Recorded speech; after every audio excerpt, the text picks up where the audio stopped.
Hello, everyone, and welcome to the episode 60 of Kouryer podcast. Today, I'm joined with Maria Yu. She's a video game lighting artist from ChongQing, China. I hope that pronounced that right. And Oh, with that out of the way, could you please give us a little introduction on how we got into visual arts and design? yeah, absolutely. So, hello everyone. And again, I am Maria. So, I used to study photography, filmmaking before I make a decision to switch my career into video games. So, before I joined and work in video games since 2012, I was actually trained like almost 10 years for fine art, like painting and drawing, and then I was study photography and filmmaking in my art academy in China. So yeah, that's where I come from. And after that, I found my first job. And well, actually, I went to UK to study stage design once again, and in for my master. So that was in 2007. And I've been like a full-time study a year, and after that, because back then we have that sort of like graduate and working visa in the UK, so I have been worked 2 years as a freelancer fashion photography, and my client includes like a stylist from Topshop and the other fashion high street brand. And meanwhile, I also working as an apprentice in some company who has a network with local theaters. So I was working like on the actual stage design, exhibition design, and also I did an internship in Tate Modern shortly. So yeah, that's where I was trying to transfer myself after graduation from like a full fine art study into fashion photography and stage design.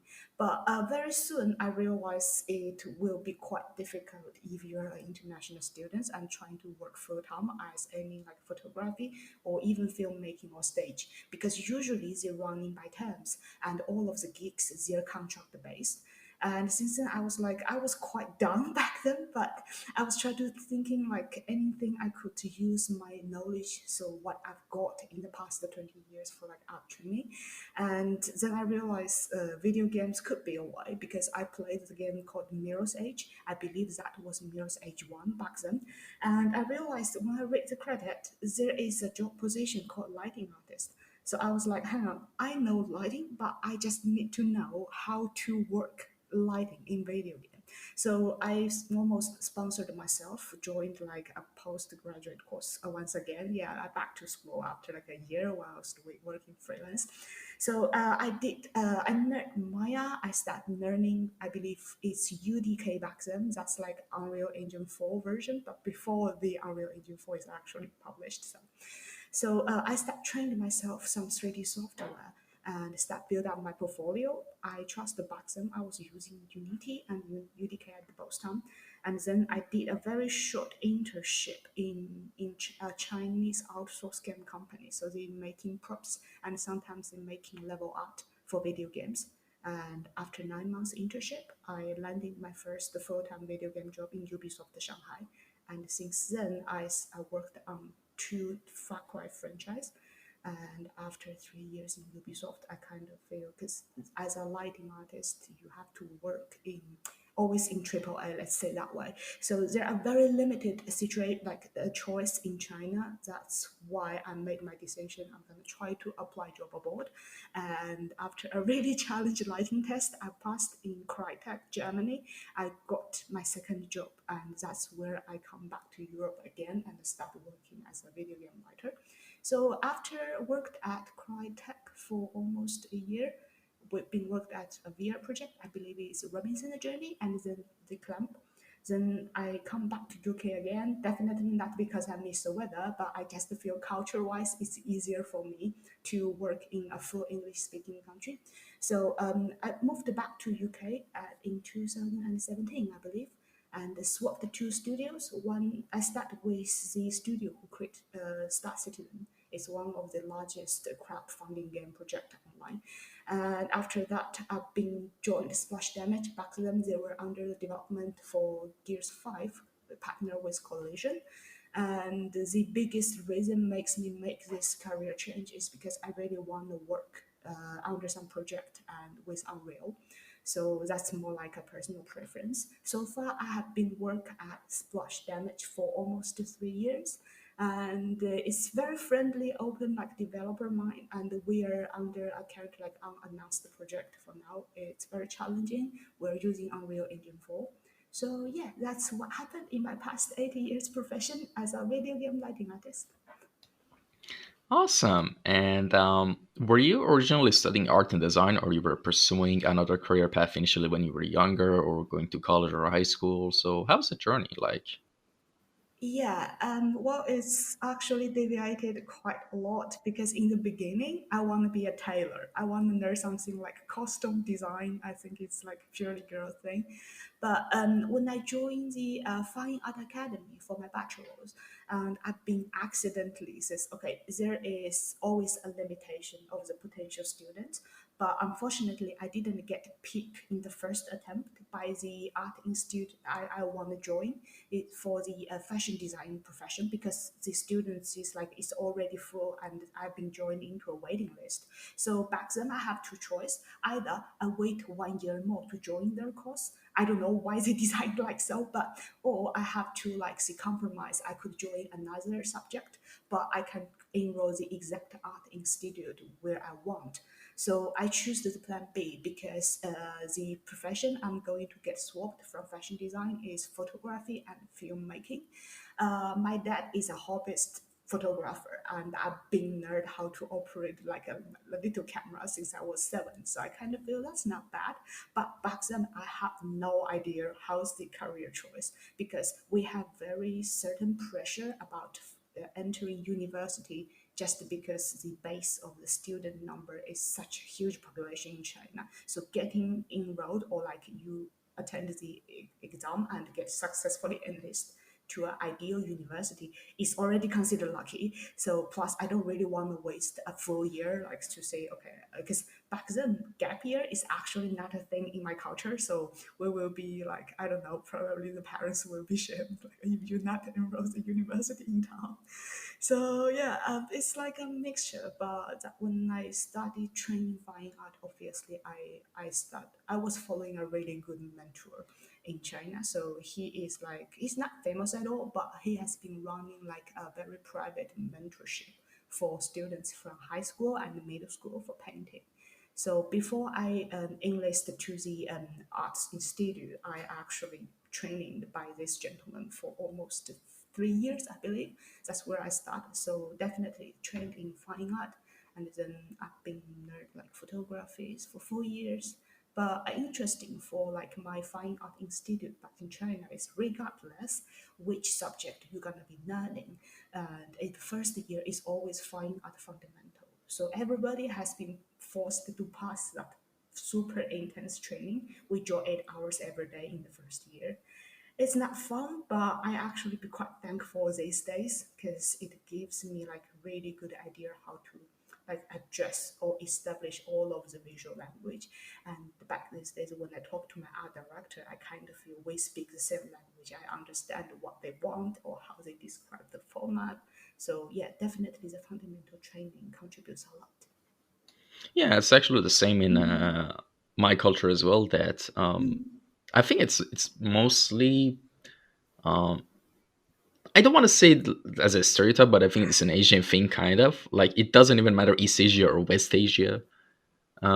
Parents are really rough on their kids, especially if even if they want to. Mostly, of course, I'm generalizing. Even when they want to pursue a career in art, because I mean, it makes sense. In most of those countries, there's not such a good future for those fields. And yeah, of course, become a doctor or an engineer. Yeah, I mean, I've been through that myself, so I can relate with that. Um, Exactly. yeah, and yeah, I mean, it's pretty interesting to be honest. And Yeah, I get it. Because in China, it's like, yeah, it's always like lawyer mhm. or engineer or doctor, you know. Lawyer, I never heard that. No, it's a thing in China. All right, makes sense, I guess. And what is your main branch of design that you're focusing on? Of course, we already mentioned in the introduction that you're a video game lighting artist professionally right now. Well, basically, I want you Mhm. to go in a bit more depth on about your experience from the start of your Mhm. professional career in it until now. Yeah. Because I think regardless which profession you are in, as long as you are in art or design or visual production, all of our craft, we are aims to establish either form or format or color identity. And that is, in the overterm, I'd say the result is deliver kind of visual experience. So no matter which craft or which profession field people are in, I think we always concentrate on how to deliver the shape. Because in my case, I deliver or I describe a shape in the 3D environment via lighting. But the fundamental for me is like how I rate the shape, and then I, based on the layout or a level, I will get the idea. Okay, maybe I will use the side light, top light, or the rim light to make the shape readable. So establish the form of the shape and the shade later. That's the like the shade is like how I decide how strong the light will be, the brightness, softness, hardness, lighting texture. So I think I will only consider the format or the atmosphere after I establish the format. So come back like speaking plain English, that will be like how we trained ourselves, read the shape, and how we use the color to define the atmosphere or deliver certain kind of mood. So in terms of visual experience. So that's how I feel. I'm not sure if I understand this question. No, no, I actually got it. Yeah, that makes sense. And I mean, beside from, of course, your experience in the lighting, video game lighting scenes, and I actually want to know how does your design process usually work when you want to start working on a project or an assignment you've been given? Like, how does that process go for you? There are two way of getting different, but well, in terms of workflow, like step by step progress is quite similar. But because on top of my working project, like whatever big title I'm working on, I also doing a lot of personal project. So it comes like first, of course, is understand the brief. So at work, my brief or my principle comes from my art director or the game designer.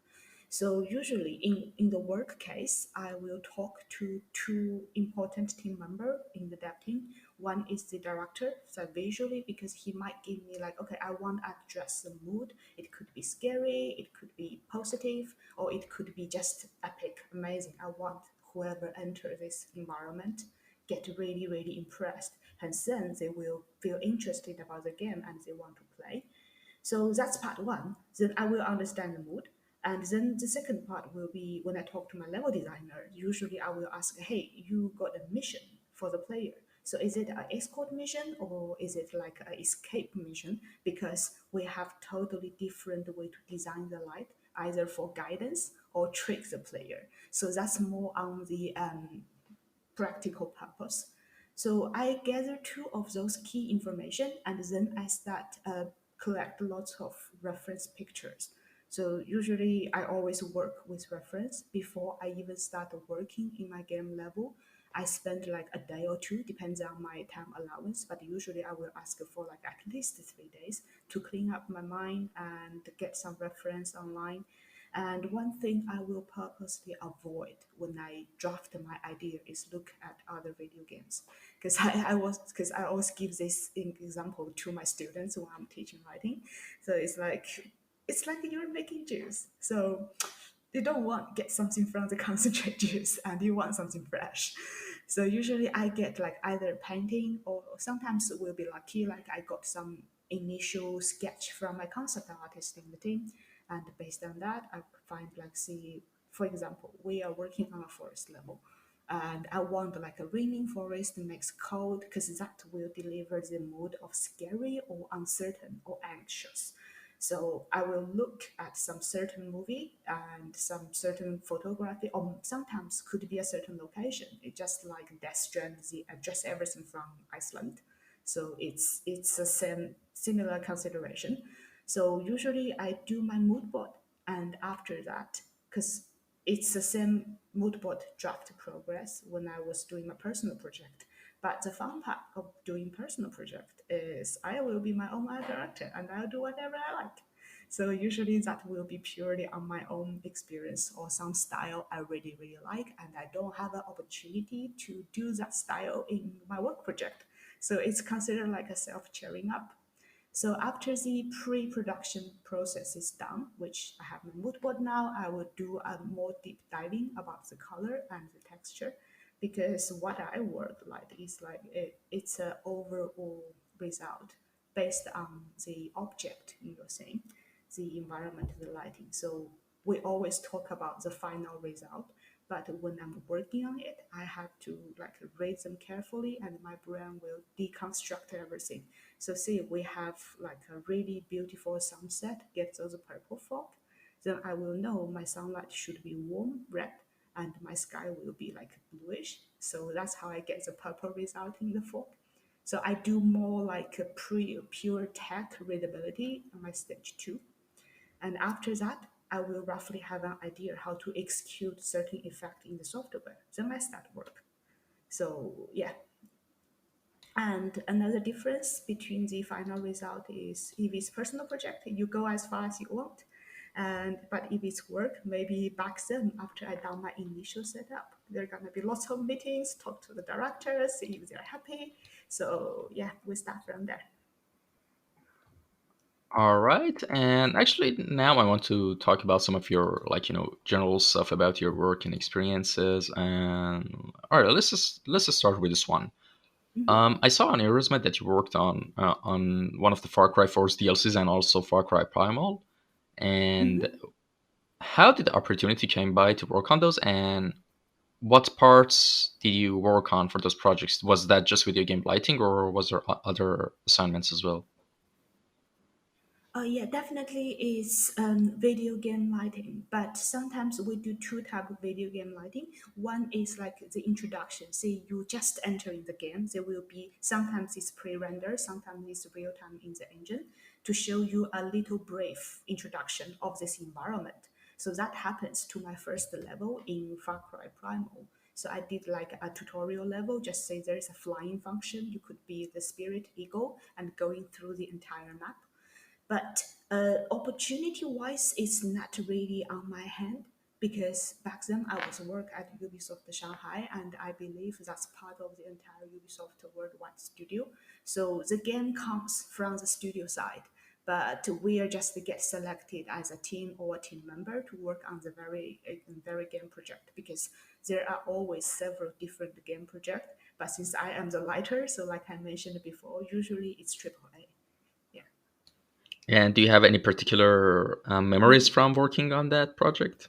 Any I interesting memories? actually, yeah, depends on which aspect. Because I would say in the beginning it was quite challenging because first that's my first full time job, and secondary is my supervisor is actually not have much like very strong game dev experience because he's like a really expert with pre-rendering because he once worked from film industry, and so it's more or less like we two have lots of discussion and he shared what he knows and I shared what I know from like the real-time photography field or stage design. So but thankfully we come most of the tech training come from the headquarters. So back then we just every day in the beginning it's like we read the document, test them in the engine. But I think a really fun part is when I realized the Far Cry using fully real-time tech in the game engine. That's such a relief because as long as it's full-time and I understand how to do the lighting in photography, so I'm basically transfer everything from the field or the studio into PC. And it feels amazing when you could place a couple of light easily without moving the tripod in your PC. It's no longer in the studio. So it's quite a relief because initially, if you ever been studio photography, a nice shot could spend half day about moving the lighting and tripod around. And if we're doing something like fashion products, way better expect the lighting come with good condition because sometimes it could be overheated. See, like you shoot this product for an hour or two, and then later, if it's a cheaper light fixture, the color temperature could change like very unnoticeable. But when we ship them to the client, it's gonna be a nightmare. The client will hit why this is like slightly not good, and ends up in post production we dive into pictures one by one, and that's only talk about the selected picture. Doing like point one or two color grading, it's a nightmare. Yeah, I mean, of course, like even right now. By the way, for anyone who doesn't realize, this is the first episode I have one of these lights on. I invested a bit of cash. Sorry for audio listeners who can't see this. You can just check it on YouTube to see what I mean. It's now time step 20 minutes. You can go there and see what I just showed. But yeah, actually, lighting and the temperature of light really is important when it comes to like shooting and like editing and all that. So yeah, I mean that sounds like a bit of a problem for you back there. Yeah, indeed, because that's like a very common challenge people meet. And I believe if you are in like a high budget production for either photo or stage, it's less problem just because you have better facility. But in most of the cases, if you go field shooting, you probably go with like two or three like handball like flush, and sometimes the devil always hiding details. That's what we say in both video games and photo or like Mm. stage design. Yeah, so some incident will happen, but it's almost the same in video game dev because sometimes we will have some unexpected change or part of our pipeline is not working and we are very close to the deadline. So usually if those type of emergency happens, there's a chance we might get crunch, but thankfully so far in my 8 years career I rarely meet though. I only made crunch twice, I believe, and that was because some like hardware issues, like your PC doesn't work and the IT has to like reinstall everything, so you could continue to fix the bug. So I wouldn't say the crunch experience was that bad, at least in my field. Yeah. Interesting. Mhm. And also, of course, I need to mention something that our guest as well has a podcast about the and the niche subject is the video game lighting, and Mhm. she I think you've done 2 episodes by now. Yeah, for now, yeah, the third one is about to coming up. So that's absolutely like out of nowhere idea because Hmm. my podcast is called The Glow. It's only on my YouTube. So you will find the link Yeah, I'll in the link it in the podcast description page. Yeah. definitely. Oh, that's thankful. That's really All great. right. So we talk a lot, but it's initially I do this for my Discord community because I Mm-hmm. during the lockdown, I was like, I really want to talk to some friends with the same profession. So I was inspired by, I think it's a city community called EXP. So I did few of the interview with them, but after that, I started, okay, maybe I could try the Discord. And eventually I got like a lot of people, either they're learning lighting or they're interested or they're other professions from video game industry. So eventually it become a small community. And then I just said, okay, how about we just talk to each other and recording Awesome. something? So that's how I started. I never do podcast before, and this is just like I would consider this is my hobby. So when you invited me for the podcast, I was like, oh wow, let's do something with the profession and see how they do it. Mm. Yeah, actually, I'm an hobbyist as well. I'm not a professional in podcasting. I'm just doing it for the love of it because it's like I'm getting to talk with different artists, many interesting people, from different fields, and I get to learn from them, and I get to share it with other people. Like that sounds awesome. So Yeah, totally. Yeah, I it's a totally win-win for agree with everyone. you because when indeed, and also I think also during my road to study, because like I mentioned before, I don't really train in video game development. Hmm. And back to them when I was in the uni age, we don't even have such a profession being taught. Because nowadays I consider people are lucky because there are so many platforms you could learn them easily. But back then I only know like 3D bars, as that's like based in the United States. It's like an online opportunity. They give free UDK course. That's what I learned. I think I learned from a mentor called DAC. And Hmm. then the second one I know is Polycount. And I'm more amazed that they still exist because it's been so many years. But back then, I also get lots of help from people I never know, and they're totally on the other side of the earth. I remember once I got like a full free mentoring tutorial from architect it's like an architect. He was write to me like, hey, I saw you inquiry in the forum and we are moving studio. How about I send you 20 collection of the 3D artist? So he just posted everything to me for free. And I'm like, it's Awesome. you know how heavy this 3D artist was because they print in a really well book. I think it's like 150 gram, like a microgram something. So it's actually quite heavy puzzle. I remember it's like roughly 3 kilo. That's quite costly, I'd say. But I just got those stuff for free. So I'm really thankful like for whoever helped me and when I was doing the learning because the CG school I enrolled only taught me how to push the button. But I do believe even I've been trained by fine art, but there's you probably understand me very well when you get stuck in halfway of the software, unless you know somebody knows it really, really well, they could tell people what's Mm. wrong or how you should do it. Because otherwise I might end up diving into a 4 hours long official tutorial and get nothing resolved. Yeah, exactly. Yeah. And I mean, that's really amazing that he helped you like that, and it definitely paid off. And who are your favorite artists and designers that have inspired you the most? It could be from any field, by the way. Oh, definitely. Yeah. Who are they for you? Your favorite artists and designers? Oh, sorry, I totally missed that. All right, I'd say one of my favorite painter is Renoir. I believe he's a French painter of Impressionism. I highly doubt I pronounced his name correctly, but yeah, he's the one who painted the Mayo and also the Monet. Definitely, I love his color. And I do have one of my favorite photographers, actually, Tim Walker. So he is a contemporary photographer, does lots of amazing set, and I think he worked for Vogue for like almost a decade, I believe, because he's one of the most well-known fashion photographer. So it's Tim Walker. All Yeah, right, because awesome. yeah, in general, I guess I really like those not super realistic style, but I also because in recent I follow lots of like Japanese photographer on Twitter just because cityscape is like something I am not really good at. But Mm. nowadays I feel it's so much inspiring. Maybe because I'm always interested about those medieval castles or like something very fantasy based. Just because I born in a city which is basically cyberpunk.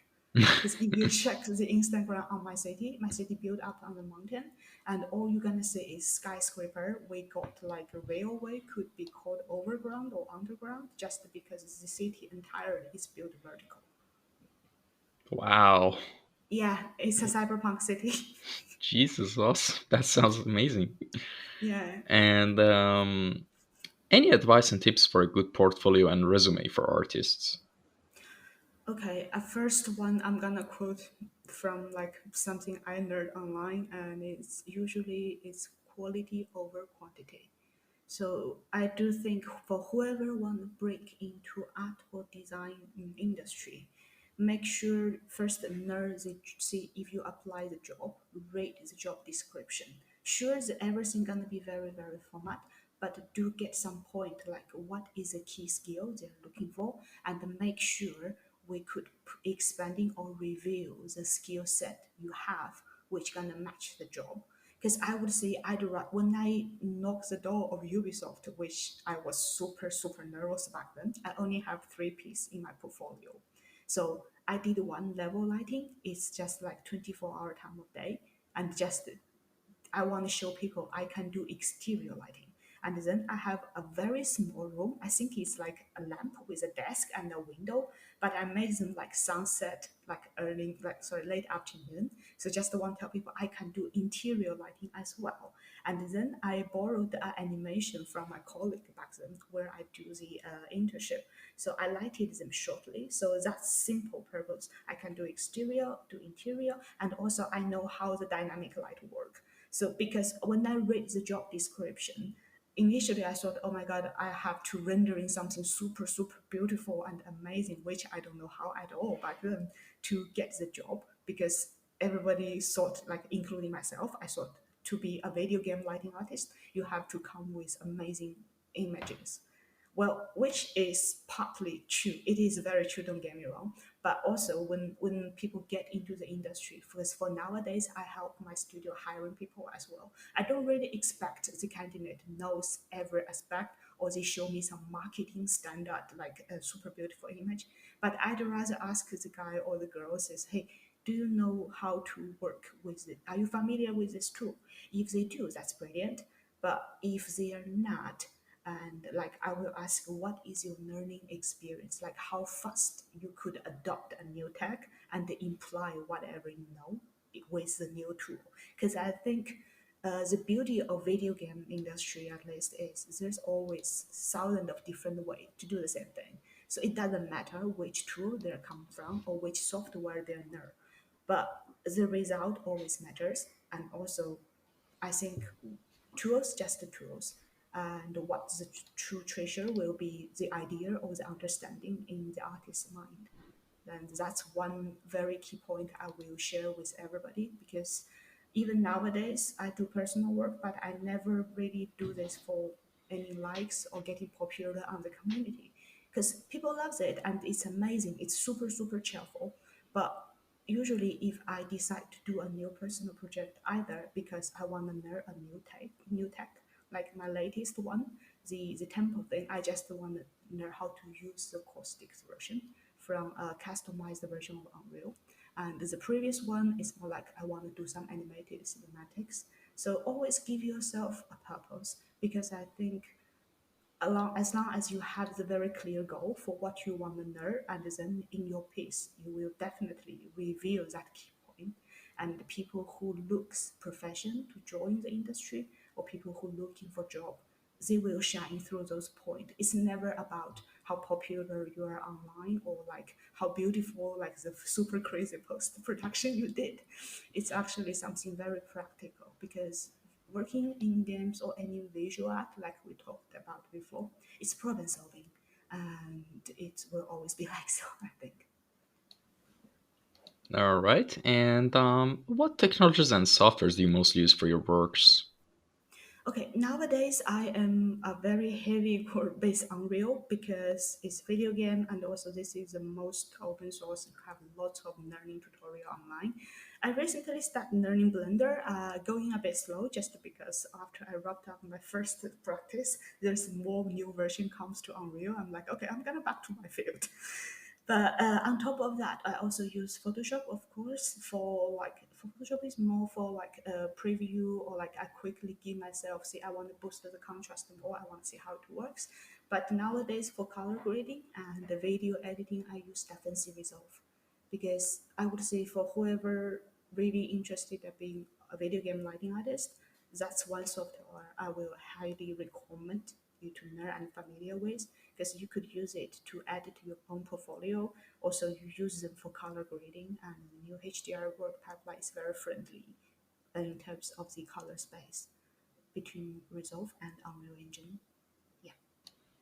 Awesome. And of course, you already mentioned when I invited you on the podcast, you said that due to some NDAs, you might not be able to talk about some of the things you're working on right now. But Hmm. this next question is, what are you working on right now that you can tell us about? What kind of project is it? Of course, I mean, the ones that include Yeah. NDA, we can just skip past it. But if that's not the case, is there Yeah. anything you can share with us?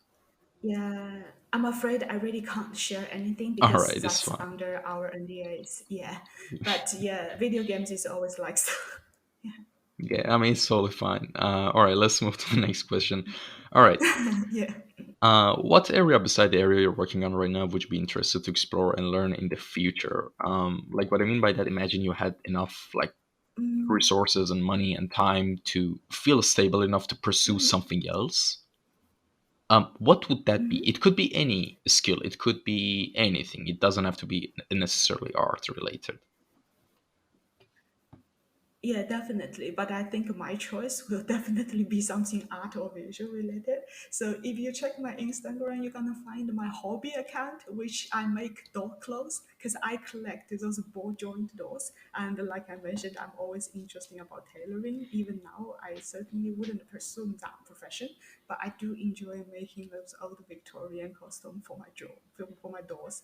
and I doing the pattern for myself. It's like design the slice, and I show this to my friend who is a character artist. He's just laughing like, oh, that's a marvelous designer in real life. I was, it's just a human map. It's the same. And another thing I always want to do is I want to learn how to play violin. So yeah, Hmm. yeah. Awesome. And well, with everything that's been said and done, to conclude, I'll be discussed. Could you please give us a roadmap for someone who is zero in visual arts and wants to get to the place you are in terms of skill set? Like, um, what, like, Yeah. basically, where to start, best tools, software. Basically, give us a roadmap from here. Someone who's zero and wants to Mm-hmm. get to the place you are in terms of skill set, which is like video game lighting. And Yeah. what would those steps look like in your opinion? I would say there will be four steps. Long story short, first is make sure you really like it because it's not a difficult, it's not an easy path, I would say. And the secondary is take a lot of photo. You don't need a professional camera, but I'd say use your phone or whatever you like. Play with those different software about like effect, crazy stuff, filters, because that will show you how beautiful different color palette could work. Yeah. And the other thing is watch a lot of movie and think about how they do it. And the last one will be learning the software, because if you choose Unreal, I think a really good benefit is all of the tutorial. You could find everything almost free online. So yeah, that's amazing. And one of the lighting tutorial I will really, really recommend is actually done by one of my mentor. So it's called Unreal Lighting Academy, and he just made everything free, and he shows everything from the tech wise and how you operate the software very thoroughly. So the author is Tillman Meadow. I believe he used to be a lighting artist at Dice Stockholm, but now I think he works at Remedy. So yeah, he's a lighter I respect a lot, and he has very strong tech and art combinations. And he just doing very chill video to show you from 0 to 100. So that's one channel I will really recommend. All right, awesome. Well, Yeah. I think that's about it. Where can people contact you if they had a question? Is your Instagram okay? Good enough Yeah, for them? absolutely. Yeah, because I use Instagram and Twitter and ArtStation, so you can message me anywhere. It's All yeah, right, I'll I'm put your Instagram and also your YouTube channel to the podcast in the description so anyone can, visit it if they're interested. yeah, And that'd be amazing. all right, awesome. And with that out of the way, well, that's it. Take care, everyone. Have a good day. Thanks for everyone who tuned in. Take care. Bye. Thanks for having me.